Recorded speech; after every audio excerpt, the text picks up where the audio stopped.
We celebrate the work and lives of the first artists, the first storytellers, and the first history makers who have been forgotten or ignored as time marched on. We acknowledge these early creators that lived on the lands we now occupy. These are the traditional lands and territories of the Mississaugas of the Credit First Nation, the Wendat, the Haudenosaunee, and the Anishinaabe peoples.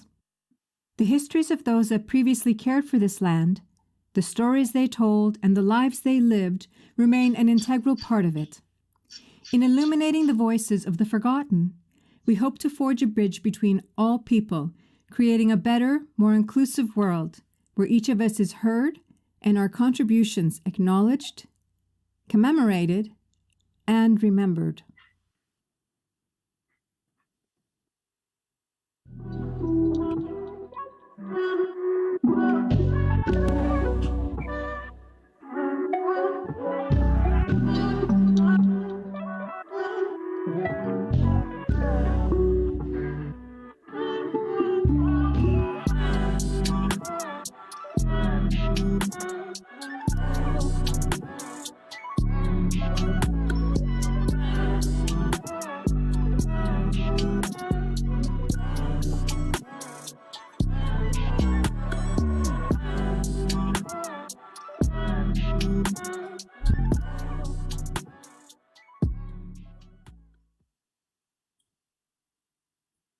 What's my story? What's my story? My story? It's an interesting one, that's for sure. Yeah. Well, I'm just gonna keep it a dance if that's cool with you. Yeah, because if it wasn't any dance, then there probably wouldn't be any me. And then there wouldn't be any story. You know what I'm saying? And that's for real. Dance saved me. No. Dance delivered me to where I was always meant to be. I'm Jamaican, so my first love is dance song, but also hip hop, poppin', even the jerk. You remember the jerk? Yeah, that was cool. But I'm not talking about just any dance.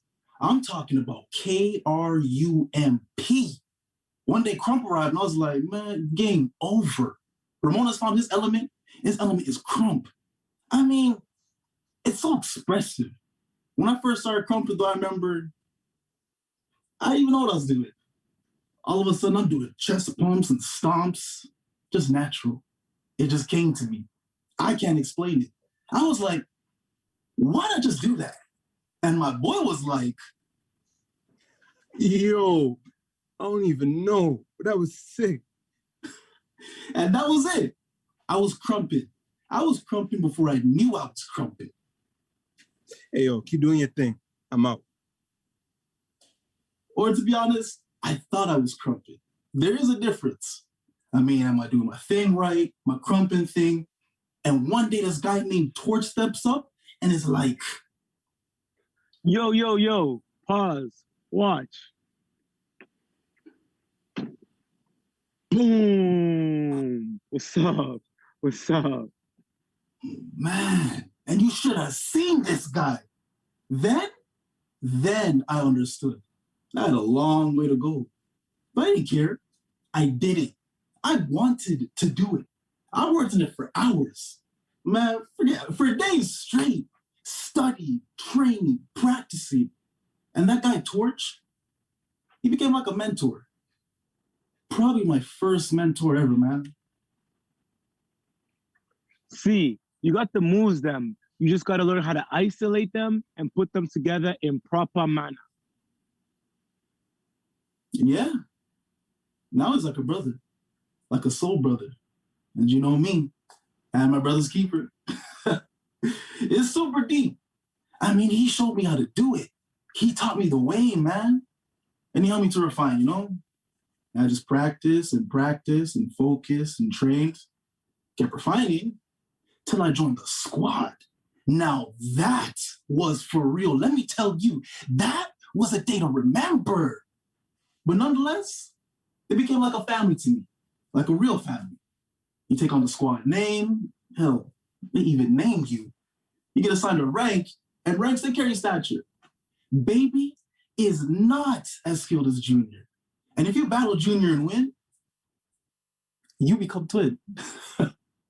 One day I became Little Torch. I am Little Torch. That's just a part of me. It's that outlet to let off whatever I'm feeling that moment. And I'm not just talking about anger or letting off steam. But why does everyone want to go associating Crump with angry people? Please. I don't know what people all think Crump is for angry people. Sure, it's assertive. Yeah, it's aggressive. But it's a lot of other things too. As if ballet dancers can't be angry. I'll tell you something. Crump can be graceful and smooth. I've seen it. The roughest dudes pulling off some slow-mo undulations. Fucking romantic is what that is. I've seen some Crump love stories out there in the streets, in competitions for whatever occasions, fundraisers, you name it. Seems like for some reason, though, that people are always fixed on one thing, and it's always the bad thing that they focus on. It's so angry. It's so in-your-face aggressive. Yeah. It's a lot of things. Dance can be anything you want it to be. The talkers, they just need to dance. Forget about judging and focus on dancing. Dance will change anyone's life. Changed mine. Crump did. It changed me. My mindset, my attitude. I can pick up and learn anything now. Just gotta adapt and pursue. Adapt and pursue. That became like my mantra, man. And listen, man, you just gotta keep doing the work. That's what it really comes down to. You get what you want when you work for it. I mean, it's gonna take from you too. I ain't gonna lie. It's gonna put stress on your body, and that ain't no joke. Not to mention the cardio. Ooh, it's tough, guy. But you gotta do it. You gotta get those rounds in, especially if you're competing. There's no time to take breaks or catch your breath. You kidding? Crump needs to be in your top form. You gotta be at your best, or else your muscles might seize up, and that sucks. That's one of the worst things that can happen to you out there. And you might be able to continue on because of the adrenaline, but the next thing you know, you can't walk. You're done. Crawl your ass home to recover, man. That's the real walk of shame. Take one little salt bath, you know what I'm saying? That's why you gotta practice and you gotta prepare. Adapt and pursue. Adapt and pursue. But anyways, it's like the ultimate unconditional love. The dance world. They're always feeling you. Yo, Toronto's like one of the best dance communities. Always supportive, always encouraging you. They're like the most open-minded, coolest, chill kind of people. They're amazing. The most wonderful. Everyone's just vibing. And some of the most talented individuals that I know, they're right here. You know how inspiring that is? To be a part of that? Man, if only accountants could be like that. Or, better yet, those Canadian revenue workers, they need to dance. They need to let out some steam, have some fun, find some music, and just feel the beats. It's all about the dance. It's all about the energy, the passion, the fun. And there's no strangers in the dance community. It's got that family forever feel. You don't need family in dance world. They are your family. I had guys take me under the wing, and man, they pulled me through the ringer. They knew that's what I needed, and they were right. To tell you the truth, I loved it. It was one of the hardest things, but it's one of the best things. I loved it. I needed it. I still need it. I wonder where I'd be if I didn't have dance. Nah, I don't want to think about that. And you know, it's true. I always got to prove myself, especially in a battle. This is the way it is. That's life, man. And to be honest, that's how I grow. Through battles. Crump dancers are known to be very battle heavy, quick to challenge. And you learn from challenging others, from battling. And you know, battle culture, it's prominent. You get your status from battling other people, and I'm a battle cat. If you challenge me, I ain't saying no. Not to mention it motivates you to practice even harder and harder and harder. Jab, jab. jab, jab, jab, jab. Boom. I'm not just another person wasting time over here. I'm putting in the work. I'm putting in the effort. I'm gonna earn it. And at the end of the day as well, you need a lot of support to make it really work. And that's what Crump taught me. I wish Crump was more prominent, you know? Like instead of standing for the national anthem, you have to crump. That'd be dope. Yeah. And while you're waiting at the elevator, it should be standard practice to crump a little. Ooh. And at every red light, get out your car and start crumping. What? Yo, that would be cool. Why not? Think of the kind of world we live in. The world kind of needs a change of pace anyways, don't you think? Then it wouldn't be this misunderstanding with crump. It'd be normal, natural, common practice. You know, people would be like, oh, he's over there crumping? Okay, cool, cool, cool. Oh, hey, where's my waiter? I've been waiting. Oh, he's over there crumping? Okay, cool, cool, cool. Right? And the Uber Eats driver, he'd be crumping the food straight to your door, man. Come on, man. You can be anyone when you dance. If you're tired of being your same old you, just dance, become somebody else. Little Torch, that's my alter ego that's cocky, quick, and confident. I smile a lot because I know I'm going to get you with a burst of fresh, explosive moves like a controlled flame.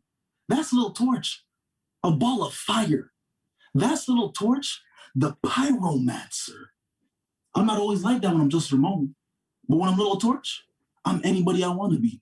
And that's the next best thing to having superpowers. Character is key, but your raw energy itself needs to be portrayed in your movements, Little Torch. Yeah, it's deep. It's super deep. One day, I'm going to open up my own studio and create an open space for all dancers to come through with all kinds of styles, with the vibe, the energy. And yeah, I'm going to be business, but I'm still going to dance. I can't stop. It feels too good. Keeps me grounded. Keeps me focused, you know? Just hit, hit, hit, hit, hit, hit. Boom. Yeah. Adapt and pursue. Adapt and pursue. Best believe that's my mantra. As long as I'm felt and people are feeling me and my moves, that's all I need. That's all I really care about. Making waves. That's the end game. And at my funeral, I'm still gonna be dancing. At the reception after, we ain't serving no sad sandwiches. Nah, we're serving crump cakes. And we ain't serving no weak tea either. Straight crumpuccinos, you feel me? Nothing's gonna stop me from dancing. I'm going all the way to the top of the top. Nothing's gonna stop me. Just pause and watch.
Wow.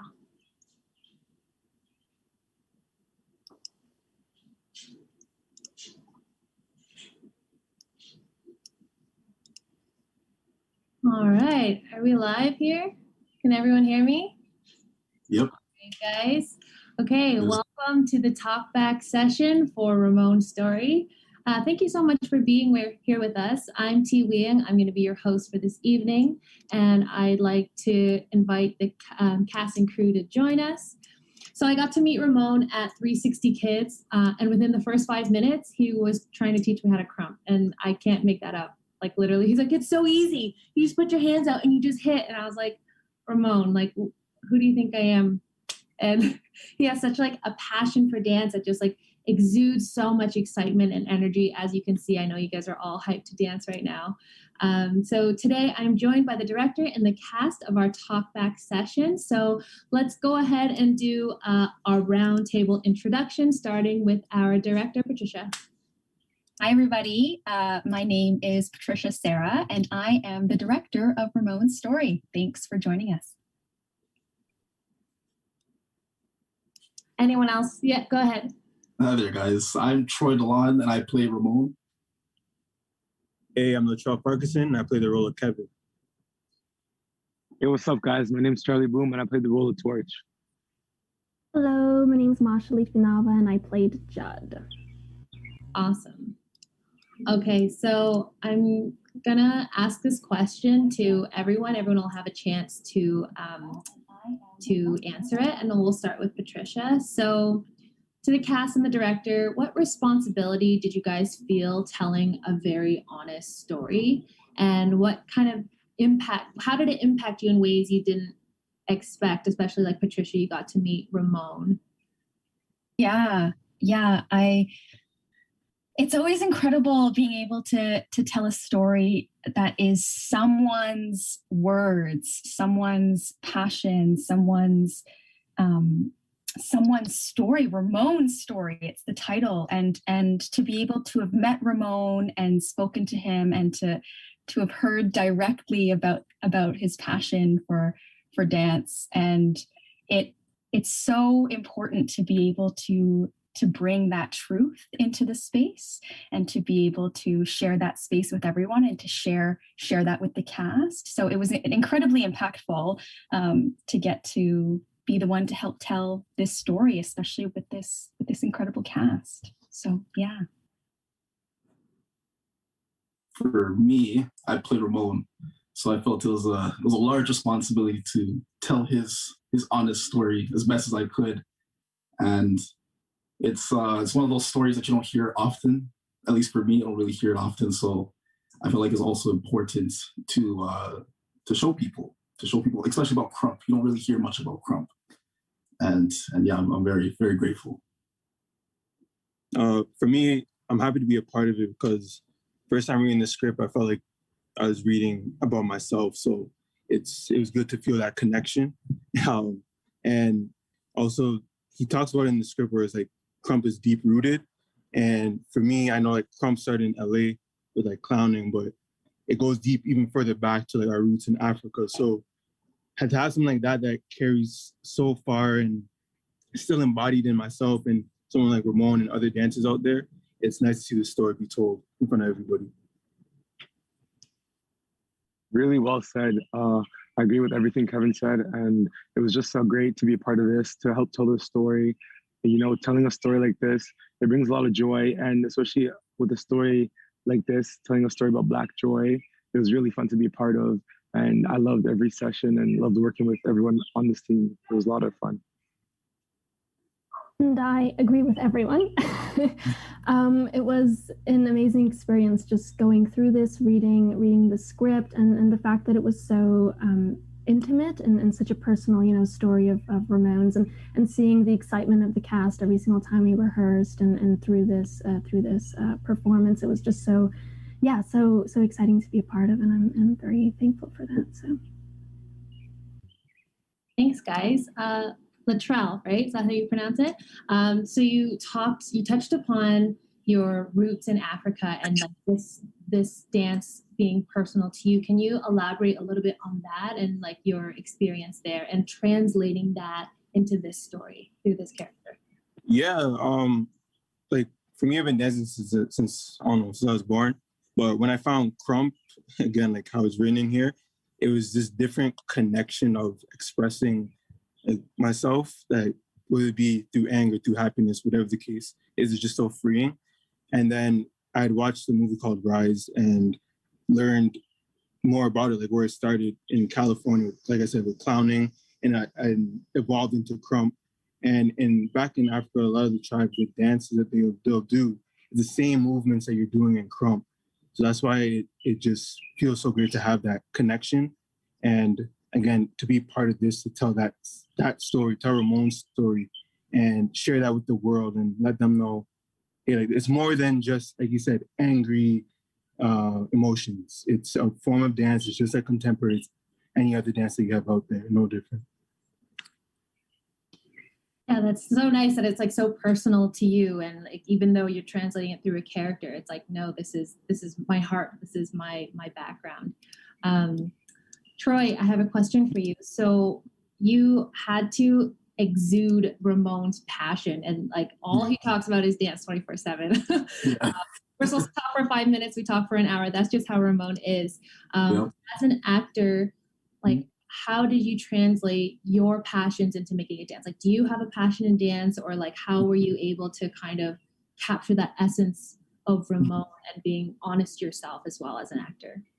Honestly, to capture Ramone's passion, I feel like I had to take something I love, like say acting, for instance. I got to take the love for acting and show it through Ramone's words in terms of his dance, because the way he loves dance, it's amazing, to be honest with you. It's really amazing. And yeah, it's going to translate whatever I love and, turn it into his type of love and use dialogue, use the moves he showed us. And yeah, try to make it seem as authentic as possible and as true to Ramone as possible as I can. So your passion is acting? Yeah. Okay, so you took your passion for acting, yeah, kind of translated that through dance. Exactly, yeah. Because I'm not a dancer myself. I've taken drama in school and all that stuff, and you have to dance in drama. But in terms of being actually a skilled dancer, that's not me. So I just had to take a different type of love from somewhere else and bring it into the mix, and then try to encapsulate what Ramone has for dance. Yeah, so that's awesome. Yeah, you sounded very passionate, and I could see that translating through. And Patricia, how was your experience getting a non-dancer but an actor to kind of encapsulate Ramone, being able to meet both and know that they are different? What was your process like getting him there?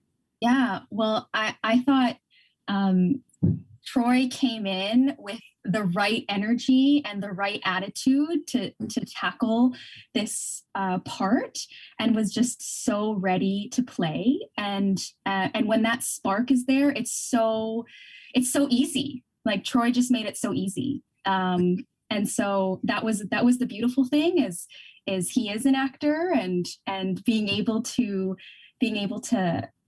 work through acting and letting that move through the body, that energy. It was so natural, and it really was an excellent thing to have Ramone join us for rehearsal to actually physicalize and get these movements in our bodies. And I thought that was just so excellent for us all to not only meet Ramone, but also like see that passion happen in the space, and to see the movement, and to see how he talks about it. Like, it was like a natural sort of masterclass, really. I thank you so much for that. I have to take a minute and introduce Ramone, the man himself. He's joined us here. Ramone, unmute yourself. Say hi. Hey, I'm Ramone. Nice to meet y'all. Oh, Ramone, I'm so happy you're here. Yeah, we were able to just watch that play, and I loved watching you dance off the top and at the end. I was like smiling ear to ear like an idiot, and it was just so nice to see you dance, because we've talked for hours, I feel like, about dance. Right. Years that we've known each other. So I have a question for you. I've already got to talk to the cast and the director about their experience. So I wanted to ask you, we met a few years ago at 360 Kids. We did the podcast interview together, and we got to interview for this play, and you got to be a part of it. What emotions and feelings did you experience through like this entire process, like from the podcast to now seeing your story shared publicly, especially by like terrific professional actors? Like, how are you feeling throughout all this? Definitely nervous. For some reason, I don't know. I just, I've never been a part of like something like this. This is the first time experience for me. So the nerves were kind of there. I just didn't know what was going to happen, how it was going to come out, how it was going to come across. And yeah, so definitely makes me feel a little nervous, but also at the same time excited to kind of see what happens and see my story in like the third person. Yeah, it's been awesome. I mean, the whole crew was terrific. I have a question for Charlie. I'm going to bring it back to Charlie. You mentioned Black joy, and I really just wanted to bring it back to that and touch upon that, especially during these times. I want to celebrate. We have a Black director, and most of our crew like BIPOC artists. So can you touch upon that and what that means to you? Yeah. So for me personally, with everything that's been going on throughout this past year and these past couple months, just with the killings and everything, I think it's so important to have a play like this to highlight the other side of it, the joy, the happiness, and to portray our skin and to portray our culture in a positive light, and to kind of bring everyone together, like as we all helped and put this piece together. So like for me, it was just meant so much to like be a part of this, to have everyone like so focused and putting in so much work towards this, because it was creating a bigger picture and it was like for a bigger purpose, I feel. And this play really nailed that. So I've just been so happy and grateful to be part of it. Yeah, absolutely. The representation, celebrating the culture, celebrating this, young Black man's story, who's just had an amazing story and has been striving through all of it. I've been really happy to be a part of this and celebrate. I love what you said, Black joy. That just made my heart so happy. I just wanted to bring it back to that. I wanted to know, does the cast or director have any other final words? Anything they want to share about their experience before we wrap up for the night? Or Ramone as well, you as well? No, I'm just excited to see what's going to happen. And, Yeah. Seems like you guys are doing a great job. In the last time we talked, your goals were to open a studio and a business, and it's business, but it's a studio where everyone can feel safe and brave to come dance. Are those still part of your goals? Do you have some new goals that you want to attain in the near future? Well, as I told you before, I did feel like acting would be an ideal goal to pursue. So I'm starting to get into that, but I haven't still lost that dream, because I want to have like a spot where everyone's welcome to like, share their piece, like just a general session spot, for all kinds of art forms. But of course, like it's going to be mainly dancers, like, because that's my thing. But everyone's welcome, of course, right? And it's because of the fact that, especially up in like York regions and outside of the metro region and stuff like that, there's not a lot of underground like art forms really going. So that was the big focus of why I wanted to get like a studio like outside of the city and kind of spread the art. Amazing. I can't wait to see your next steps. And I know that space means a lot to you, because you had a safe space that you were welcome to, and you went there a lot when you felt like you really needed a place, a second home to call home. So I'm really excited for those steps. That concludes our evening. So I just wanted to thank everyone for joining us tonight. Big thanks to Canada Council for the Arts for sponsoring the event. And we will see you all at the next Shadow Path event. Go to our website and you'll find out what's happening there. Thank you guys so much for joining us. Thanks for having me.